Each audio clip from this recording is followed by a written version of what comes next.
So, Danai, yes? Oh, thank you. I think it's amazing. Thank you. ¿Estoy grabando, eh? Yeah, okay.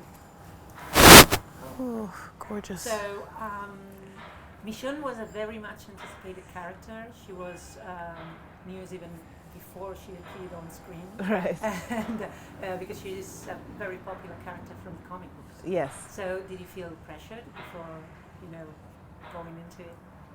Sure, but I also put a lot of pressure on myself for whatever I go into. So really it wasn't as much about that as it was also about watching the show, and I just saw such an amazing work ethic and real collaboration, bringing everything everyone had to the job as I watched those actors do what they were doing in season 1 and 2. And that was really something where I was like, I have to bring all I have. But I also always put that on myself anyway. So it was a combination of things, because I also just put pressure on myself naturally. But, also really wanting to bring all I had to a show that I could see was built on real hard work and sweat. And so, also of course wanting to do the character justice. And honestly, I was thinking mostly about Mr. Kirkman, because he created this amazing character, and I wanted to do it justice for him. Talking about your accomplishments as an actress, Michonne, it is a stunning presence. You cannot ignore her whenever she's on screen, but I'm sure that sometimes you would receive a script which is only a pocket full of lines, because she was most present than Right. So isn't that more difficult to adjust to a character which is relying more on the presence rather than the dialogue? It could be. They told me at the beginning she wasn't going to talk much. They told me that right from the first day we sat down and talked. And I was like, okay, because I'm a talker, so I was a little like, all right. But, I understood why. And when I really started to understand, her and her traumas and her past, and how she had chosen to become this very stoic, very unreadable person as a form of her own coping mechanism to deal with being in this world, and as a form of her own power.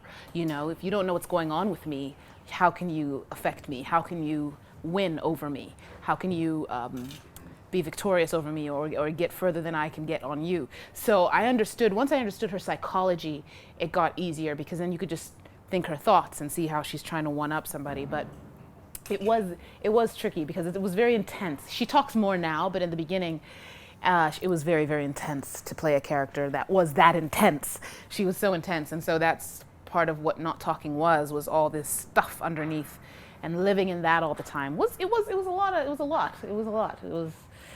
it was exhaustingly a lot. But it was cool, because I knew this is who she was, so I had to stay true to that.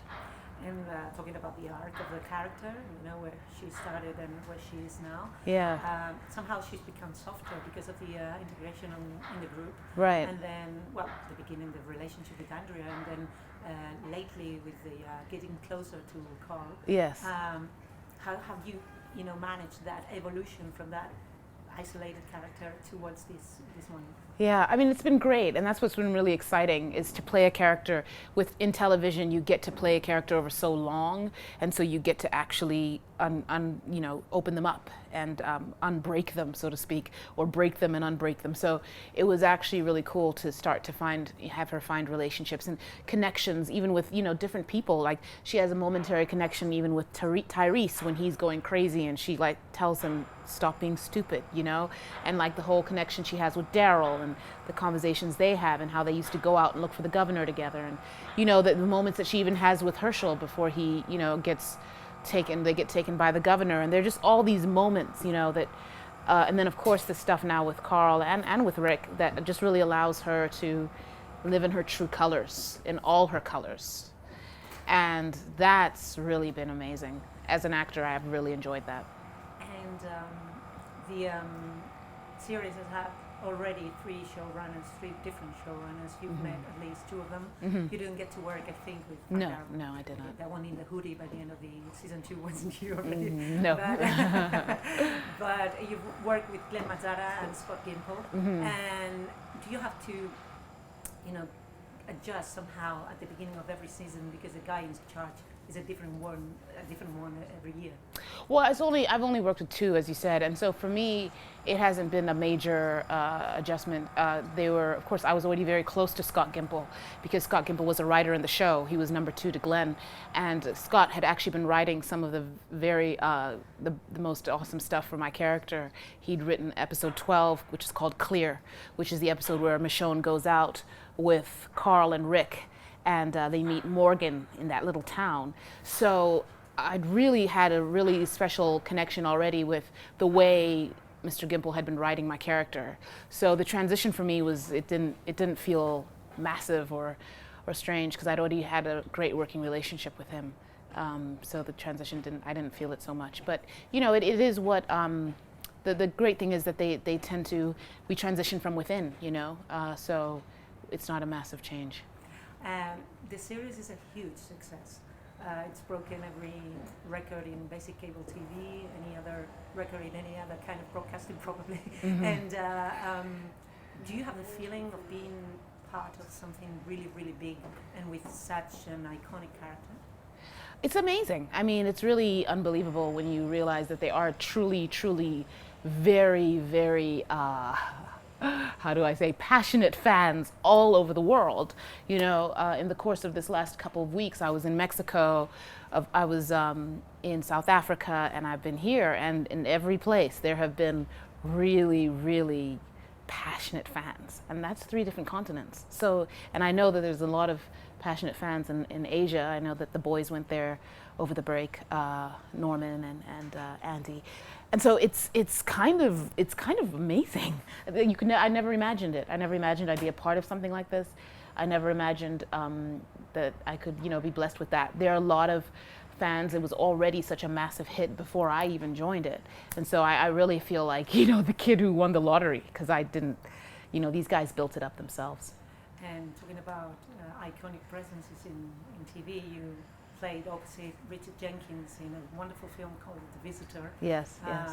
Directed by Tom McCarthy, which yes. is a TV personality as well. Yes. And well, Richard Jenkins was a patriarch in 6 Feet Under. Yes. Which is a huge, huge series. Yes. All of us would love series. Yes. And this series, this film was about or dealt with the issue of illegal immigration. Yes. Did you get close to this project because of this issue, or because, or also because it was a great part for you?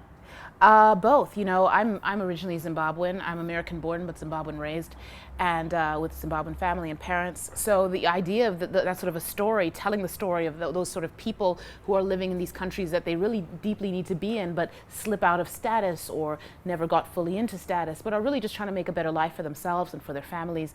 I loved that story, and I cracked open the script, and I had no idea what it was going to be about. My manager just said, "Oh, read this and audition."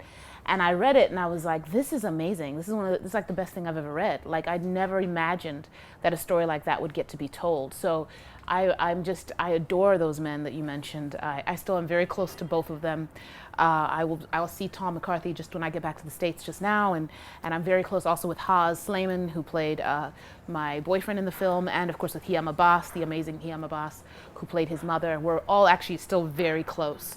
And I think telling a story like that, the 5 of us, was such an amazing experience to get to actually tell that story. And I think the reason why it did so well across the world was because it's so never told, and it's never told from the American perspective. And so, and of course they did, you know, Tom is an amazing filmmaker, so he did it a beautiful job, did it beautiful justice, gave it beautiful dignity. And that was another thing. It was a film about people who are illegal and treated inhumanely, but it was given dignity. And I think that that's actually, yeah, I do gravitate towards those type of topics. Even as a writer, I gravitate towards those topics, the unheard voice. You know, that's kind of feels like my purpose, is to give the unheard voice as much as I can. Yeah, you were talking about your playwriting, which is something I wanted also to talk about, because you've also said that you're from Zimbabwe. You were raised there. Yes. And you have a foundation to work for the education in the arts in that country, which yes. it is a huge topic for you as well, because in your writing as well, you're focused in African issues, the continuum and the convert, that both of them focused on African issues.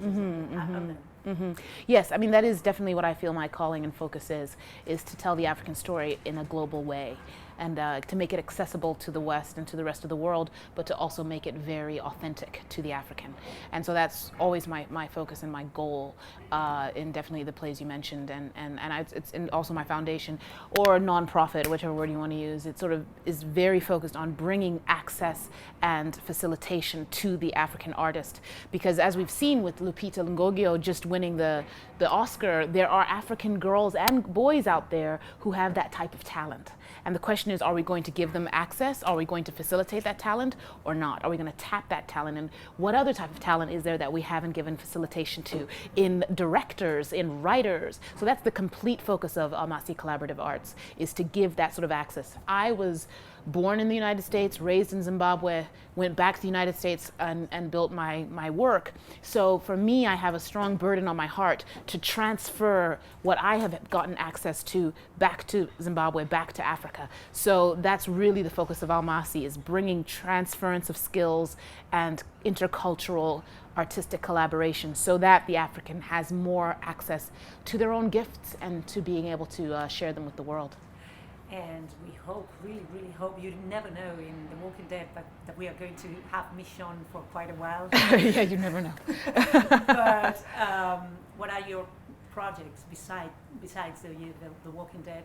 There are any other playwright or there are any other film maybe? Yes. Well, you know, my film, Mother of George, it just went onto DVD, and it's going to be on. It's actually on the Sundance Channel in different parts of Asia and around the continent.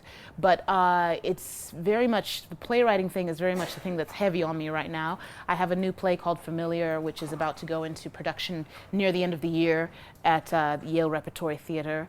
And so I have to really get that going in terms of all the rewrites I'm doing. We're doing workshops, rewrites, all that stuff as you prepare to put it in front of the world. So that's the big thing on my brain right now. I do have a couple conversations going on concerning film and concerning actually writing for screen, but I cannot talk about those until they really are more of a reality. Okay, we hope we'll see a lot of Danai Gurira in the following months, years, and to come. Thank you very much, Danai, for being with us today. Thank you. Thank you for having me in this beautiful city. Thank you. Thank you. We're done? Great.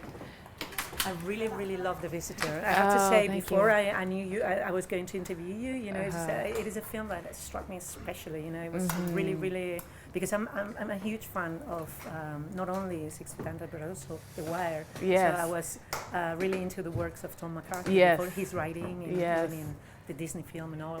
Yes. And I think he's absolutely amazing. He's also yes. as an actor, because yes. he's a fine actor. He's astounding. Yeah. And also, well, Richard Jenkins for me is like he's amazing. He's amazing. And I went to see that film, and you had a wonderful part in that. Right, at the end. Yeah, and I couldn't remember the name that you said, the guy that played your boyfriend. Haz. Yeah, yes. And he's so handsome. It's absolutely stunning. You know? I know, isn't he? And he's also a very, very good actor. It's a yes. wonderful film, I have to say. Thank you. It was definitely, that was a blessing and a gift, you know, it was my first time on screen and my first film. I guess I'd done a little bit of TV, but it was an amazing thing to be a part of. You know, it's rare to actually pick up something like that. And I went for it I was like, I'm getting that part. You know, like I'm not walking out of that room till he casts me. Like but the great thing was me and Tom really clicked. So we're about to have another conversation about some stuff. So great. we really click. He's a very dear man to me. I deeply respect and admire him. I'll do whatever he tells me to do. Well, that gathering together has to be, it's going to be something that I'm going to be expecting with a lot of, you know, not anxiety, but... we chat about a ton of things, but I really just admire him. Whatever he's doing, I just want to support it. You know, he's an amazing artist. I know he has a new film coming out very, very soon, and I'm very excited to see it. He just finished shooting something. So. I will be looking forward to that. Yeah, me too. Well, we're going to be spending a ton of time today, so I don't know if you... Everyone's gone. To do something else? Ah, okay, just a picture of the both of us. Okay, yeah. Okay. O solamente ella. Ah, la dos. Yo no sé, voy a estar con gafas o sin gafas luego, porque lo que me digas. ¿Con gafas? Pues entonces dame las gafas. Sí, no, sí, ¿no? Es para el programa. Espera.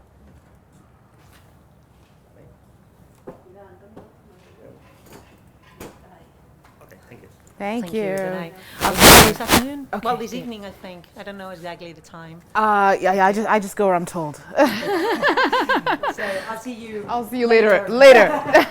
Thank you. Thank Emma. you. Thank you. Thank you. You too.